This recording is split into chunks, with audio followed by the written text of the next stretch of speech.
የዛሬው ፊልማችን የሚጀምረው በስኮትላንድ ዳርቻ በሚገኝ አንድ ገለልተኛ ደሴት ላይ ሜሰን የተባለ ሰው የታመነ የጀርመን ሸፐርድ ውሻውን ብቻ አስከትሎ አገልግሎት መስጠት ባቆመ የባህር ዳርቻ ላይ መጠበቂያ ማማ ውስጥ ለብቻው ሲኖር በማሳየት ነው። በመስኮት ሆኖ የቀድሞ የሥራ ባልደረባውና ልጁ ጄሲ በየሳምንቱ የሚያስፈልጉትን አቅርቦቶች በታንኳ ይዘው ሲመጡ ይመለከታል። ጄሲ ትንሿን ታንኳ ወደ ዳርቻው እየቀዘፈች አምጥታ አቅርቦቶቹን ከአንድ ትንሽ ጎጆ ውስጥ በዝምታ ትታ ትሄዳለች። ሜሰንን ፊት ለፊት አይታው ባታውቅም እንኳን ተመልሳ ከመሄዷ በፊት ትንሽዬ ስጦታ ትተውለታለች። እሷ ከሄደች በኋላ ሜሰን ወደ ውጭ ወጥቶ አቅርቦቶቹን ይሰበስባል።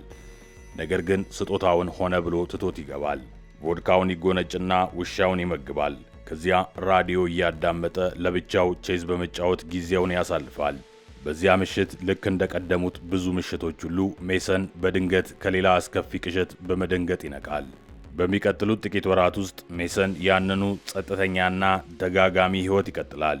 አንድ ቀን ጄሲ አቅርቦቶቹን ልታስቀምጥለት ስትል አጎቷ የአየሩ ሁኔታ እየተቀየረ ስለሆነ በፍጥነት እንድትመለስ ይነግራታል። እሷም አንገቷን በመነቅነቅ ትስማማለች። ነገር ግን እንደተለመደው አቅርቦቶቹን ጎጆዋ አጠገብ ከመተው ይልቅ ወደ ዋናው በር ሄዳ አንኳኳች። ሜሰን በሩን ይከፍታል። ብዙ ሳይናገር አቅርቦቶቹን ይነጥቃታል። ከዚያም ዳግመኛ እዚያ እንዳትመጣ በቁጣ ይናገራታል። ጄሲ ግን ታስቆመዋለች። አብዛኛው ሰው በሩን በሰው ፊት ላይ ከሚዘጋ ይልቅ ቢያንስ አመሰግናለሁ እንደሚል ትነግረዋለች። ሜሰን በሩን ይዘጋዋል። ጄሲ ተናዳ እንደማትፈራው ትጮህበታለች። ስጦታውን ደጃፉ ላይ ትታ ወደ ታንኳው ትመለሳለች። ነፋሱ እየበረታና ማዕበሉ እየከፋ በመምጣቱ አጎቷ እንድትፈጥን ይጮህባታል። የአየሩ ሁኔታ በጣም መጥፎ ቢሆንም ወደ ትንሿ ታንኳ ገብታ መቅዘፍ ትጀምራለች። በመጠበቂያ ማማ ውስጥ ሆኖ የሜሰን ውሻ ቀና ብሎ ይመለከታታል። በውጭ በኩል ጄሲ ወደ አጎቷ ልትደርስ ስትል በድንገት አንድ ኃይለኛ ማዕበል ታንኳውን መጥቶ ይገለብጠዋል። ሜሰን በመስኮት ሆኖ ታንኳውን ስትሰምጥ ያያል። ወዲያው ወደ ውጭ ሮጦ በራሱ ታንኳ በማዕበል ወደሚናወጠው ባህር ይገባል። ወደ ውሃ ውስጥ በመጥለቅ ጄሲን ከተተበተበችበት የአሳ ማጥመጃ መረብ ውስጥ አውጥቶ ያተርፋታል። ሜሰን ጄሲን ወደ ታንኳ ያመጣታል። ለጥቂት ደቂቃዎች የደረቷን መሃል በመጫን እስትንፋስ እንድትዘራ ካደረገ በኋላ በመጨረሻ ውሃውን ተፍታ ትነቃለች። አመሻሽ ላይ ጄሲ ስትነቃ አጎቷ የት እንዳለ በደካማ ድምፅ ትጠይቃለች። ሜሰን ተንፍሶ አጎቷ መስጠሙን በዝምታ ይነግራታል። ሜሰን በሐዘን ስሜት ሲመለከታት ጄሲ በዝምታ ታለቅሳለች። በሚቀጥለው ቀን ጠዋት ሜሰን የጄሲ እግር ላይ ያለውን እብጠት ይፈትሻል። ከዚያም በእግሯ ላይ የታሰረውን ጨርቅ በአዲስ ይቀይረዋል። ጄሲ ስለተፈጠረው ነገር ለማንም እንዳልተናገረ ትጠይቀዋለች። ሜሰን ግን እንድታርፍ ብቻ ይነግራታል። ከዚያም ቮድካ ቀድቶ ይጠጣል። ቤተሰቦቿ ስለሚፈልጓት ሊመልሳት እንደሚገባ ጄሲ ትከራከራለች። እንዲሁም እዚህ ምን እየሰራ እንደሆነ ትጠይቀዋለች።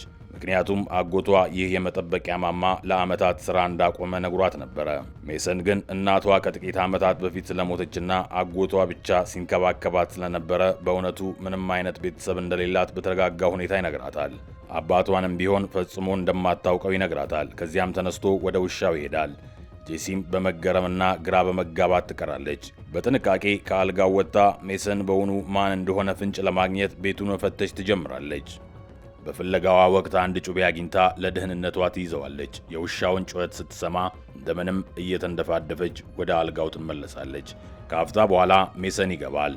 በዚያው ምሽት ጄሲ በቅዠት ምክንያት በእንቅልፏ ታቃስታለች። ሜሰን ሊያረጋጋት ሲቀርብ በድንገት ቢላዋውን ታወጣለች። ሜሰን ሳይደናገጥ ህልም ብቻ እንደነበረ ይነግራታል። ካረጋጋት በኋላ ቢላዋውን ለራሷ መከላከያ እንዴት በአግባቡ መጠቀም እንዳለባት በአጭሩ ያስረዳታል። ከዚያም ቁርጭምጭሚቷን ይፈትሻል። ነገር ግን እብጠቱ ገና አልወረደም። በማግስቱ ጠዋት ጄሲን ወደ መጸዳጃ ቤት እንድትሄድ ዘንድ ይረዳታል። ከዚያም ተቀምጦ አእምሮን ለማረጋጋት የውሻውን ስዕል መሳል ይጀምራል። በሚቀጥሉት ጥቂት ሳምንታት ውስጥ ወደ ተለመደው ጸጥተኛ ወደ ሆነው ልምምድ ውስጥ ይገባሉ። ጄሲ ቀስ በቀስ ከውሻው ጋር ትለማመዳለች። ይህም ሜሰንን ያስደስተዋል። አንድ ቀን ጄሲ ያልበላችውን የአጃ ገንፎ ጠረጴዛው ላይ ትመልሳለች። በዚያ ጊዜ ሜሰን ለብቻው በሚጫወተው የቼዝ ጨዋታ ላይ በጥልቀት ተመስጦ ነበረ። አጎቷን እንዴት እንደሚያውቀው ትጠይቀዋለች። ሜሰንም በሮያል ማሪንስ አብረው ይሰሩ እንደነበረ ይመልስላታል። ስሙን ስትጠይቀው ግን ሜሰን ስሙ ምንም እንደማይጠቅማት ይነግራታል። ስለዚህ ጄሲ በምትኩ የውሻውን ስም ትጠይቃለች። ሜሰን ለውሻው ስም ሰጥቶ እንደማያውቅ ይናገራል። ጄሲ በደስታ ጃክ የሚል ስም ትሰጠዋለች። ወደ ቼዝ ሰሌዳው ተመልክታ ጥቁሯን ንግሥት ወደ ኤፍ2 እንዲያንቀሳቅሳት ትነግረዋለች። ያንን እንዳደረገ ፈገግ ብላ ቼክሜት መሆኑን ታበስራለች። ከዚያም የጄሲን ቁስል እንደገና አይቶ ኢንፌክሽን እንደያዘው በቁጭት ይናገራል። ጄሲ ወደ ሆስፒታል እንዲወስዳት ብትጠይቅም ሜሰን ግን ጭንቅላቱን በመነቅነቅ አስፈላጊውን ቁሳቁስ ከዋናው ምድር እንደሚያመጣ ይነግራታል። እሱ ከሄደ በኋላ ጄሲ ስዕሎቹን ትመለከታለች፣ በችሎታውም ትደነቃለች። ከዚያም አንድ የሚያስደንቅ ነገር ታያለች። ሜሰን በእርግጥ የሰጠችውን ስጦታ ከፍቶታል። በውስጡም ትንሿ የመጠበቂያ ማማ ያለበት የመስታወት ጌጥ ነበረ። በዋናው ምድር ላይ ሜሰን ካሜራዎቹን እየተሸሸገ ጭንቅላቱን ዝቅ አድርጎ ወደ መድኃኒት ቤት ይገባል። ቅርጫቱን በመድኃኒቶች ሞልቶ ከከፈለ በኋላ ይወጣል። በዚህ መሃል ለንደን ውስጥ የፓርላማ ኮሚቴ የኤም16 ኃላፊ የሆነውን ማናፎርትን የብሪታንያ ዜጎችን ግላዊነት በመጣስ ይጠይቁታል። ኤጀንሲው ቲያ የተባለ የላቀ የስለላ ስርዓትን ለመገንባት የስልክ ጥሪዎችን፣ ኢሜሎችንና የካሜራ ምስሎችን ሲከታተል እንደነበረ ይከሷቸዋል። አንድ የኮሚቴ አባል የኤም16 ሰርቨር በተወሰኑ ሰዎች ከተበረበረ በኋላ ነው ስለ ቲያ ያወቅ ነው ይላል። ማናፎርት ግን ቲያ ኤም16 የተሻለ ውሳኔ እንዲያስተላልፍና አደጋዎችን ቀድሞ እንዲተነብይ ይረዳል ሲል ይከራከራል። ይሁን እንጂ ኮሚቴውን ማሳመን አልቻለም። እሱም ሆነ ጠቅላይ ሚኒስትር ፎርድሃም በምርመራ ስር መሆናቸው ይነገራቸዋል። በኋላም ማናፎርት ለጠቅላይ ሚኒስትር ፎርድሃም ስለ ስብሰባው ይነግራታል። እሷም ምርጫ እየቀረበ ስለሆነ በሕዝብ ዘንድ ቅሌት እንዳይፈጠር ለጊዜው ከስልጣኑ እንዲወርድ በዝምታ ትነግረዋለች። በምትኩ በሌላኛው ፕሮጀክታቸው ላይ እንዲያተኩር ትነግረዋለች። እሱ ሀገሪቱ ካፈራቻቸው ታላላቅ ሰላዮች አንዱ መሆኑ ታስታውሰዋለች። እንደ መስዋዕት በግ ፎርድሃም ሮቤርታን የኤም16 ጊዜያዊ ኃላፊ አድርጋ እንደምትሾም ትናገራለች። ከምርጫው በኋላ ግን ማናፎርት ቦታውን እንደሚያገኝ ትጠቁማለች። በዋናው ምድር ላይ ሜሰን ለጄሲ ጥቂት ልብሶችን ለመግዛት ልብስ ቤት ውስጥ ይቆማል። ልብሶቹን ከገዛ በኋላ በዝምታ ይወጣል። በኤም16 ዋና መስሪያ ቤት ሮቤርታና ቡድኗ አንድ አስደንጋጭ ግኝት ያገኛሉ። የሜሰን የአይን ቅኝት በአልጄሪያ ኤምባሲ ላይ ቦምብ ካፈነዳ ሽብርተኛ ጋር ይገጥማል። ሮቤርታ ወዲያውኑ ያለበትን ቦታ ትጠይቃለች። ስኮትላንድ ውስጥ መሆኑ ሲነገራት ወዲያውኑ የአጥቂ ቡድን ወደ ደሴቱ ትልካለች። በዚያ መሃል ሜሰን በጥንቃቄ የጄሰንን እግር በፋሻ ያስራል። የገዛላትንም ልብስ ይሰጣታል። ስለ ልብሶቹና ስላመጣላት ጣፋጮች ታመሰግነዋለች። ሜሰን ምንም አይደል ይላታል። በዚያ ምሽት እንደተለመደው ገንፎ ሳይሆን ስፓጌቲ ያበስላል። ይህም ጄሲን በግልጽ ያስደስታታል። ከጥቂት ጊዜ በኋላ ውሻው በድንገት ያቃስታል። አየሩን ማሽተት ይጀምራል። ሜሰን ወዲያውኑ የሆነ ችግር እንዳለ ይረዳል። ወደ ውጭ ሲመለከት የታጠቁ አጥቂዎች ሲመጡ ያያል። በፍጥነት ጄሲ መጸዳጃ ቤት ውስጥ እንድትደበቅና እሱ መጥቶ እስኪወስዳት ድረስ እንዳትወጣ ይነግራታል። ጄሲ ቢላዋ ይዛ ትደበቃለች። ሜሰን ግን የራሱን ቢላዋ ይዞ ወደ ውጭ ይወጣል። አጥቂዎቹ እሱን ባዩበት ቦታ ላይ እንዲገድሉት ትዕዛዝ ተሰጥቷቸዋል። ሜሰን አንድ ገመድ በመቁረጥ ቀድሞ ያዘጋጃቸውን ወጥመዶች ያስነሳል። ይህም የተወሰኑ ወታደሮችን ያጠፋል። ከዚያም ደማማቅ መብራቶችን በማብራት የቀሩትን ወታደሮች ለጊዜው አይናቸው እንዲጥበረበር ያደርጋል። ወዲያው ደግሞ አገግመው መተኮስ ይጀምራሉ። ሜሰን በጥይት ይመታል። ወታደሮቹ ወደ ላይ ወጥተው እሱን ለመፈለግ ይከፋፈላሉ። ሜሰን ግን በጨለማ ውስጥ በጭካኔና በትክክለኝነት አንድ በአንድ ያጠፋቸዋል። አንዱ ወታደር ወደ ኋላ ወደ መጠበቂያ ማማው መግባት ይችላል። ውሻው ወዲያውኑ አጥቅቶ ይነክሰዋል። ወታደሩ ግን ውሻውን ይተኩስበታል። በዚህ መሃል ሜሰን ጄሲን ያያታል።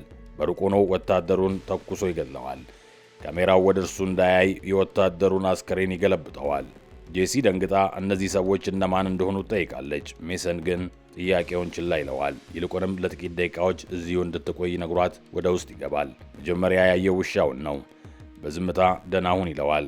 ከዚያም ከአንድ ጊዜ አገልግሎት በኋላ የሚጣል ስልክ አንስቶ ለአንድ ሰው ይደውላል። ሁኔታው ከቁጥጥር ውጭ መሆኑንና ጭነት ባጊንግ ከሱ ጋር እንዳለ ይናገራል። ከጥሪው በኋላ ስልኩን ይሰባብረዋል። ሜሰን ሲመለስ ጄሲ ጃክ የት እንዳለች ትጠይቃታለች። ሜሰን መሄድ እንዳለባቸው ብቻ ይነግራታል። በኤም16 ዋና መስሪያ ቤት ሮቤርታ ሜሰን ሙሉ ቡድኑን ለብቻው ማጥፋቱን በጣም ያስገርማታል። በጣም ጎበዝ የተባለው ወርክማን የተባለው ወኪል እሱን እንዲገድል ለመላክ ትወስናለች። በተመሳሳይ ጊዜ አብራው ያለችው ልጅ ማን እንደሆነች እንዲያውቁ ታዛለች። በዚህ መሃል ሜሰን እና ጄሲ ዋናው ምድር ላይ ይደርሳሉ። ጄሲ መቁሰሉን ታያለች። ሜሰን ግን ምንም እንዳልሆነ ይነግራታል። ወደ አንድ ጸጥተኛ መንደር ይገባሉ። ሜሰን አንድ መኪና አይቶ ሊጠቀሙበት ይወስናል። ቁልፉን ለመፈለግ ወደ ቤቱ እስኪገባ ድረስ ጄሲ ውጪ እንድትጠብቀው ይነግራታል። ለደህንነቷ ሲል ጠመንጃ ይሰጣታል። እንዴት እንደምትይዘውም ያሳያታል። አስፈላጊ ካልሆነ በቀር ጣቷን በመቀስቀሻው ወይም በቃታው ላይ እንዳታደርግ ያስጠነቅቃታል። ከዚያም ሜሰን ወደ ቤት ውስጥ ይገባል። ውስጥ ቁልፉን ሲፈልግ በድንገት በአንድ ትንሽ ልጅና በአባቱ ይያዛል። ሁኔታው ያሳሰባት ጄሲ በጠመንጃው አነጣጥራ ትመጣለች። ሰውየው መሳሪያውን እንዲጥልና ሜሰን ስለቆሰለ እንዲረዳው ትነግረዋለች። እንደማትጎዳውም ቃል ትገባለታለች። በኤም16 ዋና መስሪያ ቤት ማዲሰን የተባለች ባለሙያ አንድ ሰው የኤጀንሲውን መዝገብ በመቀየር የሜሰንን መረጃ በሽብርተኛ መተካቱን ታውቃለች። ለሮቤርታ ሜሰን በእውነቱ ከ10 ዓመት በፊት በሥራ ላይ እንደሞተ የተዘገበ የኤም16 መኮንን እንደነበረ ትናገራለች። ማዲሰን የሜሰንን የተልእኮ መዝገብ ለማየት ብትሞክርም ሰነዱ አልተገኘም የሚል ስህተት ያሳያል። ሮቤርታ ፍለጋዋን እንድትቀጥል ትነግራታለች። ከጥቂት ጊዜ በኋላ ማዲሰን ከስኮትላንድ የገበሬ ቤት የ999 ጥሪ መድረሱን ትናገራለች። በዚህ መሃል ማንፎርት ወደ አንድ ዘመናዊ ሕንፃ ይገባል። ወደ ቢሮ ገብቶ በቲያ ስርዓት ውስጥ በገነባው ሚስጥራዊ በር አማካኝነት ኤም16 ሰርቨር ይገባል። ከዚያም በኤም16 ውስጥ ያሉትን የቀጥታ ካሜራዎች ማየት ይጀምራል። ሮቤርታ ለቡድኑ ኢላማቸው ሽብርተኛ እንዳልሆነና ሜሰን ለጥያቄ በሕይወት መያዝ እንዳለበት ትናገራለች። ወርክማን የት እንደደረሰ ትጠይቃለች። እሱም ወደ እርሻ ቤቱ እየሄደ መሆኑን ያረጋግጣል። በተመሳሳይ ጊዜ ማንፎርት ለወርክማን ይህ ተራ ተልዕኮ እንዳልሆነና ብላክ ካይት ኦፕሬሽን መሆኑን መልእክት ይልካል። ቤቱ ውስጥ ሰውየው የሜሰንን ቁስል ሰፍቶ ይጨርሳል። ሜሰን አመስግኖ የመኪናውን ቁልፍ ይጠይቃል። ሰውየው ቁልፉ በር ላይ መሆኑን ይነግረዋል። በዚህ መሃል ሜሰን ልጁ መጥፋቱን አይቶ የት እንደሄደ ይጠይቃል። አባት ልጁን ሲጠራው ልጁ በፍርሃት ይመጣል። ሜሰን ልጁን አይቶ ለፖሊስ ደውለህ እንደሆነ ብሎ ይጠይቀዋል። ልጁም አዎ ይላል። ሜሰን ለጄሲ እንድትደበቅና እንዳትንቀሳቀስ ይነግራታል። በኤም16 ማዲሰን የአካባቢው ፖሊሶች ለጥሪው ምላሽ እየሰጡ መሆኑን ትናገራለች። ወርክማን በመንገድ ላይ ስለሆነ ፖሊሶቹ ጣልቃ እንዳይገቡ ሮቤርታ ትዕዛዝ ትሰጣለች። አባትና ልጅ ለመሮጥ ይሞክራሉ። ሜሰን እንዳይሮጡ ቢያስጠነቅቅም በሩን እንዳይከፍቱ ቢያስጠነቅቃቸውም ሳይርቁ ተኩስ ይሰማል። አባትየው ወዲያውኑ ይሞታል። በወርክማን የተተኮሰ በመሆኑ ሮቤርታ ተኩሱ ከየት እንደመጣ እንዲያውቁ ታዛለች። ሜሰን ልጁን በፍጥነት ወደ ደህንነት ስፍራ ይወስደዋል። እዚያው እንዲቆይም ይነግረዋል። ሜሰን ከጄሲ ጋር በቤቱ በስተጀርባ ይወጣሉ። በመንገድ ላይ የተወሰኑ ፖሊሶችን ያጠፋሉ። እሱና ጄሲ የፖሊስ መኪና ውስጥ ገብተው ይሸሻሉ። በኤም16 ሮቤርታ ከወርክማን ጋር እንድትገናኝ ትጠይቃለች። ነገር ግን ወርክማን ግንኙነቱ ማቋረጡን ይናግራታል። ሜሰን እየፈጠነ ይሄዳል። ነገር ግን ወርክማን ይደርስበትና መኪናውን በተደጋጋሚ ይገጨዋል። ሜሰን በፍጥነት ወደ ግራ በመታጠፍ ወርክማን ለጊዜው እንዲቆም የሚያደርግ ወጥመድ ይሰራል። ነገር ግን ወርክማን ወዲያው ተመልሶ ማሳደዱን ይቀጥላል። በመጨረሻም ሜሰን ፍሬን በድንገት በመያዝ ወርክማን ወደፊት እንዲሄድ ያደርጋል። ከዚያም መኪናውን ገጭቶ ከአካባቢው ያመልጣል። ከጥቂት ጊዜ በኋላ ሜሰን እና ጄሲ የተጎዳውን መኪና ትተው ወደ ሌላ ይቀይራሉ። ወርክማን ከተገለበጠው መኪና ውስጥ ቀስ ብሎ ይወጣል። በዚህ መሃል አንድ መኪና ይመጣል። አንዲት ሴት በመስኮት ሆና ደህና እንደሆነ ትጠይቀዋለች። ከአፍታ በኋላ የፖሊስ መኪና ከጀርባ ይመጣል። ወርክማን ሳያንገራግር ፖሊሱ ላይ ይተኩሳል። ከዚያም ወደ ፈራችው ሴት ሄዶ ፊቱን ያዞራል። ለንደን ውስጥ ሮቤርታ ስለ ሚካኤል ሜንሰን የበለጠ ለማወቅ ለማንፎርት ትደውላለች። ማንፎርት በመጨረሻ እውነቱን ይናገራል። ከዓመታት በፊት ብላኬት የተባለ የኤም16 ቁጥጥር የሚያንቀሳቅስ ልዩ ፕሮግራም እንደነበረ ይገልጻል። ሜሰን ከመጀመሪያዎቹ አንዱ እንደነበረም ይናገራል። ሆኖም ማንፎርት አንድ ትልቅ ምስጢር ይደብቃል። እሱም ፕሮግራሙ እንደገና መጀመሩን ነው። ሜሰን በአንድ ተልዕኮ ላይ ሁሉንም ነገር እስኪቀየር ድረስ በሥራው ጎበዝ እንደነበረ ይነግራታል። አንድ የውጭ ስለላ መኮንን እንዲገድል ተልዕኮ ነበረ። ነገር ግን ሰውየውን ከመግደል ይልቅ ማረከው። የውሸት ሪፖርት አቀረበና ጠፋ። ሮቤርታ ለምን እንዲህ እንዳደረገ ስትል ትጠይቃለች። ማንፎርት ምናልባት በከፍተኛ ገንዘብ ተደልሎ ሊሆን ይችላል ሲል ይገምታል። ሜሰን በጣም ጎበዝ ነፍሰ ገዳይ እንደሆነና እሱን ለመያዝ ሙሉ ኃይል እንደሚያስፈልጋት ያስጠነቅቃታል። ከአፍታ በኋላ ሮቤርታ ወደ ማዲሰን ትሄዳለች። ማዲሰንም በኤም16 ባካፕ ሰርቨር ላይ የብላኪት ተልዕኮ ሰነዶችን ማግኘቷን ትናገራለች። ሜሰን በእውነቱ አንድ የኢራን ሳይንቲስት ስለ ኢራን የኒውክሌር ፕሮግራም መረጃ ከሰጠ በኋላ እንዲያመልጥ እየረዳው ነበረ። ነገር ግን ኤም16 በኋላ ላይ ሳይንቲስቱን እንዲገድለው ትዕዛዝ ሰጡት። ሜሰን እምቢ አለ። በዚህ መሃል ጄሲ ሜሰን ቤተሰብ እንዳለው ትጠይቀዋለች። ሜሰን የለኝም ይላታል። ቤተሰብ ሁሉንም ነገር እንደሚያወሳስብ ይገልጻል። ጄሲ ግን እናቷንና አጎቷን ከማጣት ይልቅ ነገሮች ቢወሳሰቡ እንደሚሻላት ትናገራለች። ሜሰን ሕይወት ብዙ ጊዜ ኢፍትሐዊ እንደሆነችና ማንም ልጅ እሷ ያለፈችበትን ሊያልፍ እንደማይገባው ይነግራታል። ተስፋ እንዳትቆርጥም ይመክራታል። ጄሲ አንገቷን በመነቅነቅ ተስማማለች። ከዚያም የውሻውን ስዕል ትሰጠዋለች። ጃክ እንደ ቤተሰቡ እንደነበረ ትነግረዋለች።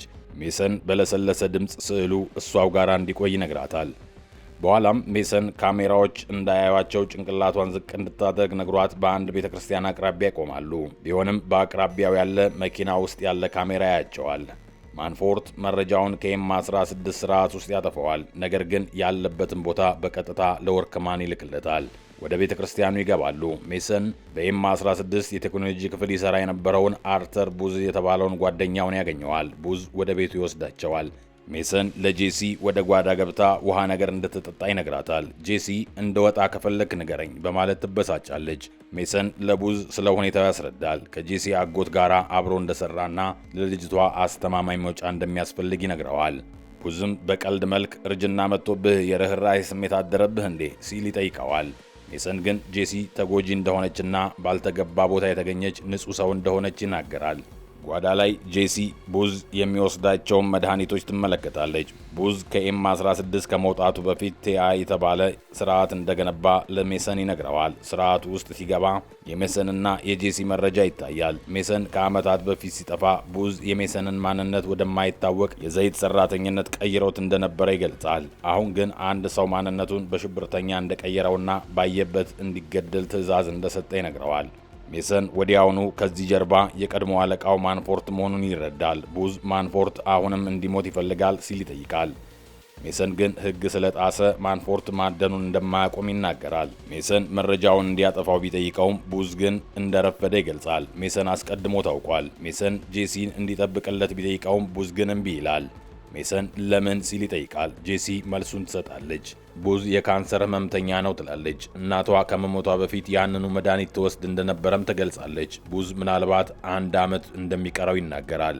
ሜሰን ጄሲን ወደ ከማል የተባለ ሰው ወስዶ ከሀገር እንዲያወጣት ቡዝን ይጠይቀዋል። ቡዝ ግን ከማል አደገኛ ሰው እንደሆነና ያለ ኤም16 ድጋፍ ሊቆጣጠረው እንደማይችል በመግለጽ መጀመሪያ ላይ እምቢ ይላል። ሜሰን ግን አንተ ልታደርገው እንደምትችል አምናለሁ ይለዋል። ቡዝ ተስማምቶ መኪናውን ያዘጋጃል። ሜሰን ጄሲ መሄድ እንዳለባቸው ይነግራታል። ጄሲ በእውነት እዚህ ልትተወኝ ነበረ ስትል ትጠይቀዋለች።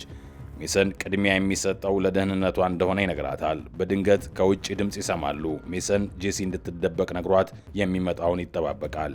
ከአፍታ በኋላ ወርክማን በበሩ በኩል ይተኩሳል። ከባድ ትግልም ይጀምራል። ሜሰን ቀስ በቀስ የበላይነቱን ይይዛል። በትግሉ መሃል የወርክማን ጠመንጃ ይወድቃል። ጄሲም ታነሳዋለች። መሳሪያውን ወደ ወርክማን አነጣጥራ ሜሰንን እንዲለቅ ትነግረዋለች። ወርክማን ወደ መሳሪያው ሲዘል ሜሰን የመቸንከሪያ መሳሪያውን የሚስማር መተኮሻውን ተኩሶ ጄሲን ይዞ ወደ ቡዝ መኪና ይሮጣል። እየሸሹ ሳሉ ወርክማን በመኪናው ላይ በተደጋጋሚ ይተኩሳል። ነገር ግን ያመልጣሉ።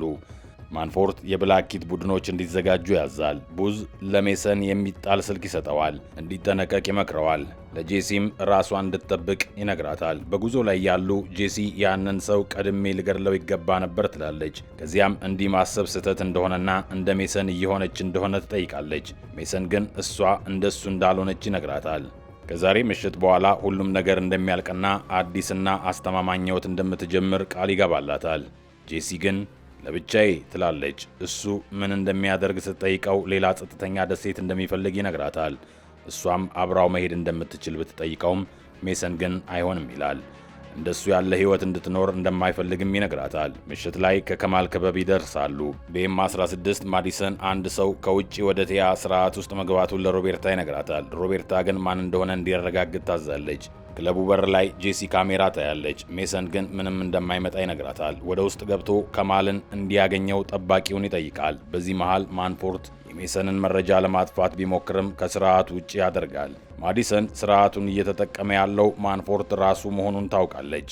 ክለቡ ውስጥ ሜሰንና ከማል ይገናኛሉ። ከማል ሜሰንን ያፌዝበታል። ሜሰን ግን ለልጅቷ አዲስ ማንነትና መውጫ መንገድ እንዲፈልግለት ይነግረዋል። ከማል መጀመሪያ ላይ እምቢ ይላል። ሜሰን ግን ከማል ለዓመታት ያለምንም ችግር ስራውን የሰራው ሜሰንና ማንፎርት ተቀናቃኞቹን ስለሚያጠፉለት መሆኑን ያስታውሰዋል። ከማል ማንፎርት መጥፋቱን ይናገራል። ሜሰን ግን ማንፎርት አሁን ከስርዓቱ ውጪ ስለሆነ የበለጠ አደገኛ መሆኑን ያስጠነቅቀዋል። ሜሰን ወደ ክለቡ ሲገባ በካሜራ መታወቁንና ኤም16 እሱን እንደሚፈልጉ ይነግረዋል።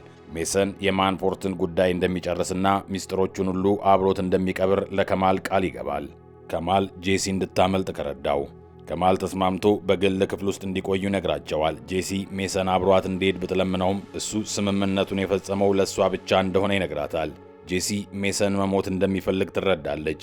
እንደሱ ያሉ ሰዎች ተራ ሕይወት እንደማይኖራቸው ይነግራታል። ጄሲ እንዳይሞት ቃል እንዲገባላት ጠይቀዋለች። ሜሰን ግን ዝም ይላታል። ሮቤርታ ሜሰንን እና ልጅቷን በሕይወት እንዲይዙ ታዛለች። ማንፎርት ግን እንዲገድሏቸው ያዛል። ከማል ለጄሲ አዲስ ማንነት ይዞ ይመጣል። ወደ ስፔን እንደምትሄድ ይነግራታል። በ30 ደቂቃ ውስጥ መርከብ እንደሚነሳም ይገልጻል። የማናፎርት ሰዎች ወደ ክለቡ ይገባሉ። ሜሰን ሲመጡ አይቶ ጄሲን ይዞ በሰው መሃል ያልፋል። ተኩስ ሲጀመር ትርምስ ይፈጠራል። ሜሰንና ጄሲ ሊያመልጡ ሲሉ አንድ ወንድ ሜሰንን በቢላዋ ይወጋዋል። ጄሲም አጥቂውን ዘላ ትይዘዋለች። ሜሰን ሰውየው ላይ ይተኩሳል። ነገር ግን በትርምሱ መሃል ሌላ ሰው ጄሲን ይዞ ይሸሻል። ሜሰን ለቡዝ ደውሎ ጄሲ መታገቷን ይነግረዋል። ቡዝ በአቅራቢያው ካሜራዎችን ፈልጎ በጥቁር መኪና ሊወስዷት መሆኑን ይነግረዋል። ሜሰን በብቃት ሁሉንም ወታደሮች አጥፍቶ ጄሲን ያድናታል። ከዚያም ሞተር ሳይክል ይዘው ይሸሻሉ። ወደ ወደቡም ይደርሳሉ። ሜሰን ጄሲ ደህና እንደምትሆን ይነግራታል። ጄሲ አብረው እንዲሄዱ ብትለምነውም እሷን ለማዳን ብቸኛው መንገድ መለያየት መሆኑን ይነግራታል። ከዚያም በመርከቡ ላይ ያሳፍራታል። ሜሰንና ወርክማን ከባድ ትግል ያደርጋሉ። በመጨረሻም ሜሰን ይገድለዋል። በማግስቱ ማናፎርት መጠጥ እየጠጣ ሳለ ሜሰን ይመጣል። ማናፎርት ሜሰን ታማኝነት የጎደለው መሆኑን ይናገራል። ሜሰን ግን ማናፎርትን በአንድ ጥይት ይገድለዋል። ከ3 ወራት በኋላ ኤም16 አሁንም ጄሲን ይከታተላሉ። ጄሲ አንድ ኤንቨሎፕ ይደርሳታል። ስትከፍተው ውስጡ ጥቁር የቼዝ ንግሥት ታገኛለች። የሰጣት ሰው የት እንዳለ ስትጠይቅ አሁን እዚህ እንደነበረ ይነገራታል። ጄሲ ሜሰን በሕይወት ለመቆየት የገባላትን ቃል መጠበቁን አውቃ ፈገግ ትላለች። የዛሬው ፊልም በዚህ አበቃ። በሌላ ፊልም ተመልሰን እንገናኛለን። ሰብስክራይብ አድርጉ።